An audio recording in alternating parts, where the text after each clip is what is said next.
Yo, what's up? This is your man, Mr. Franklin, a.k.a. Kamikaze. This is episode 6 of From the Mind of Mr. Franklin, a.k.a. Rant the Jewel. Shouts out to all the artists out there. Shouts out to all the artists that are on the Generation Next tour, man, and those that are going on the second leg of the Generation Next tour, first week of December, man. Public service announcement. I hope you guys have got Catalactica. If you don't, you need to go get it right now.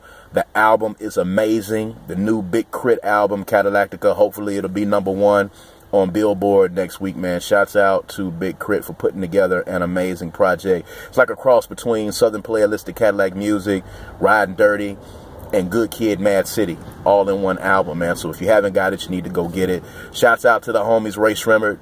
They are only the third rap act ever in the history of hip-hop, man, to be on the cover of a Marvel comic book. And y'all know how big Marvel is right now, you know, with the whole Avengers thing going on right now.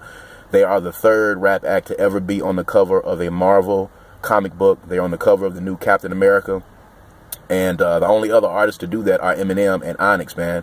So shouts out to Tupelo, Mississippi, man. Shouts out to Meridian, Mississippi. Mississippi, man, it's time. We're doing big things right now, man. So if you're watching this right now, man, look out, because Mississippi is coming. 2014, 2015, it's going down. But on that note, man, that's going to be the subject of, you know, today's episode, man. I want to talk about that a little bit. You know, I've been seeing a lot of comments on social media, a lot of statuses, a lot of posts from cats in Mississippi about this Catalactica album. And there are a lot of people out there that are saying, you know, we're not going to support Big Crit. We're not going to support this record because he doesn't come back and help to put any other artist on, and he doesn't reach back, and he doesn't work with any other artist, so we're not going to support him. And I read those comments, man, and I understand how backwards the mentality is of a lot of artists. And it goes back to that entitled, lazy mentality that some artists have that I spoke about, you know, a couple of videos ago, man. And it's a backwards mentality to have, especially when it relates to something that concerns your state. So this goes out to not just Mississippi folks, man, but folks anywhere from any state: California, Louisiana, Illinois, East Coast, West Coast, Midwest, Deep South, you know, wherever you might be. You know, there are a lot of cities and a lot of states, man, that have hip-hop artists representing where they are from. So my message to you is this: those artists that are on from your city, it is not their job nor their obligation to reach back and put anyone on, okay? Nobody's coming to your house to give you a personal invite. Nobody's going to show up at your studio. Nobody's going to come grab your hand and invite you into the limelight.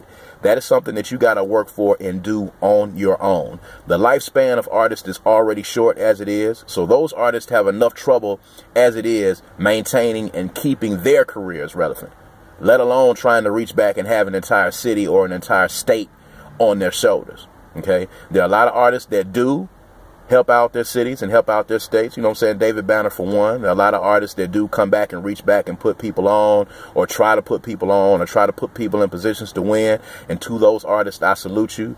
But they don't have to do it. It's not their job. It's not their obligation. And for you to say that you won't support someone from your own city and your own state because they haven't personally reached back to you and worked with anyone, or work with anyone that you know, or people, of course, that you think deserve to be on because, you know, you're so hot, they should want to reach back and pick you up. It's not their job to do so. Stop putting that burden on them. You know how you get noticed by those people? Get hot. It's just as simple as that. Start bubbling. Make a name for yourself on your own, and I guarantee you that those people will see you and they'll acknowledge you. It's just that simple. If you get hot, the bloggers, the interviewers, the A&Rs, the DJs, they'll start asking that other artist about you. And that other artist will then have to acknowledge you. They'll know that you exist. They'll know that you started putting together a buzz on your own. And it'll be much easier for them to come and work with you in that case. But as far as reaching back, as far as pulling you up, grabbing your hand, as far as putting you on, let's be honest, man. And this is something that my dad and my uncles always taught me, and I want you guys to remember this. No man, no real man, waits for another man to put him on or get him anywhere. It's not the manly thing to do. It's not a man trait. So if you are an artist out there and you were sitting there expecting or thinking that because you think you're hot, that it's the job of Crit or Ray Shrimmer or Banner or whatever artist from whatever state or city that you are from, that it's their job to come back and put you on, I got to question your manhood, quite honestly, because you should be trying to put yourself on. You should be trying to put yourself in a position to win and make them acknowledge you and see that you are doing your thing. You should be supporting those artists because they are from where you are from. And a success for Crit, a success for Ray Shrimmer, a success for any artist from the city that you are from, vicariously gives a success to you. It shines a light on you and what you're doing. What Big Crit and what Ray Shrimmer are doing for the state of Mississippi now is shining a light on the state of Mississippi. And when that light shines on us, the question is, what are you going to be doing to advance your career so that you're seen, so that you get noticed by those people? It's not their job. It's not their obligation. Stop saying that you're not going to support someone because they have not put you on or put anybody on. It's not their job. They've got enough problems on their own. What you do is you handle your career, you get hot. They'll see you, they'll notice you, and they'll probably want to work with you at that point. And the same thing will apply when you get on. All right? Remember that. Make sure you go out and get that Cadillac to go by the way, man. This is your man, Mr. Franklin, man. Peace.